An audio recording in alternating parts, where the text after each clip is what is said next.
Hey everyone, welcome to epic drama world.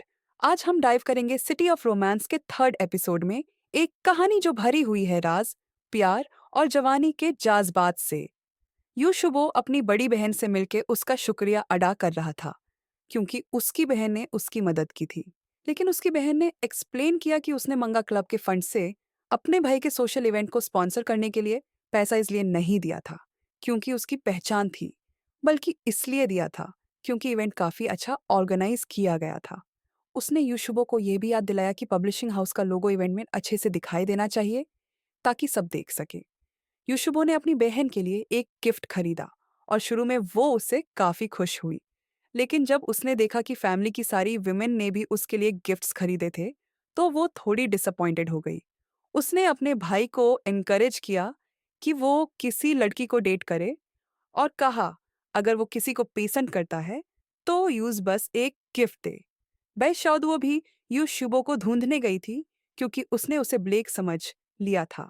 उसने अपने गलतफहमी के लिए माफी मांगी और कहा कि वो ब्लेक की असिस्टेंट बनकर उसकी तरह बिहेव कर रही थी।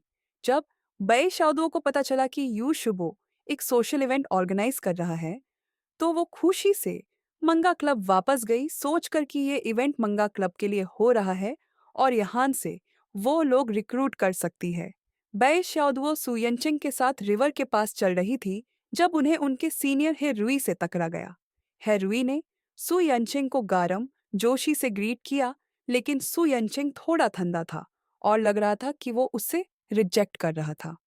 ऐसे ऑकवर्ड सिचुएशन को थोड़ा ईज करने के लिए भाई शाओदुओ ने हेरुई को इनवाइट किया कि वो क्लोज शॉपिंग के लिए चलें सोशल इवेंट के लिए।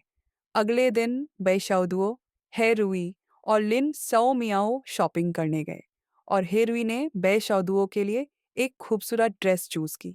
सोशल इवेंट का दिन आया और मंगा क्लब के बॉयज भी इवेंट में गए। उन्हें वहां पर खूबसूरत लड़कियों की ड्रेसिंग ने काफी अट्रैक्ट किया। बैशाओदो उस ड्रेस में दिखाई दी जो हेरुई ने उसके लिए पिक की थी, जो सु यनचिंग और यू शुबो दोनों को इम्प्रेस कर गया। इवेंट के दौरान हेरुई ने अपना एक जबरदस्त एक्ट परफॉर्म किया, जिसमें सब ने बहुत तालियां दी। जब इवेंट का गेम सेगमेंट शुरू हुआ, तो जो रिस्टबैंड सबको दिए गए थे वो अब एक्टिवेट हो गए और उनका मेन पर्पस था पेयर्स को मैच करना। भाई शाओदो ने इस अपॉर्चुनिटी का फायदा उठाया और मंगा क्लब को प्रमोट किया और काफी लोग रिक्रूट कर लिए। यूशुबो ने बै शाओदुओ को देखा और जब उन्होंने एक गहरा नजर एक दूसरे पर डाला, तब उसका wrist band suddenly light up हो गया। यह सिग्नल देने के लिए कि वो उससे अट्रैक्ट हो रहा था। वो जल्दी से अपने रिस्ट बैंड को कवर कर गया और चला गया ताकि वो इस अट्रैक्शन को अवॉइड कर सके। भाई शाओदुओ को समझ नहीं आया और उसने सोचा कि यूशुबो शायद ठीक नहीं है, इसलिए वो मंगा क्लब के लिए अपनी एफर्ट्स जारी रखती है। हेरुई ने सु यनचिंग से बात करने की कोशिश की ताकि वो उससे थोड़ा क्लोजर हो सके, लेकिन सु यनचिंग का ध्यान पूरा बई शाओदुओ पर था। जब उसने देखा कि कुछ बॉयज उसे बात करने आ रहे हैं, तो उससे थोड़ा जेलसी फील हुआ और वो गुस्सा होके हेरुई को छोड़ के बै शाओदुओ को ढूंढने गया। सुयानचिंग और बै शाओदुओ बैठ कर बात कर रहे थे। इस दौरान लिन शाओमियाओ और शाओ यांग भी बात कर रहे थे और जब उन्होंने सु यानचिंग और बै शाओदुओ को साथ देखा, तो उन्हें लगा कि दोनों एक साथ काफी अच्छे लग रहे हैं। शाओयांग ने ये अपॉर्चुनिटी ली और लिन शाओमियाओ को मंगा क्लब ज्वाइन करने का इनवाइट दिया, जिसे लिन शाओमियाओ थोड़ा शाई महसूस कर रही थी। जब गेम सेगमेंट फिर से शुरू हुआ, सु यनचिंग और बै शाओदुओ को लॉटरी के जरिए पैर कर दिया गया। गेम के दौरान दोनों थोड़ा आउट ऑफ सिंक थे और कई मिस्टेक्स की।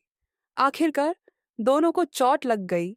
सु यनचिंग का हाथ चोटिला हो गया और बै शाओदुओ का फुट, जिसे हॉस्पिटल में एडमिट करना पड़ा। बै शाओदुओ, जो हॉस्पिटल जाते वक्त बेहोश हो गई थी, जब वो होश में आई तो थोड़ा कंफ्यूज थी।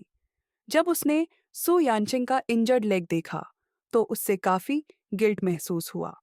Thank you for watching. Please subscribe to the channel.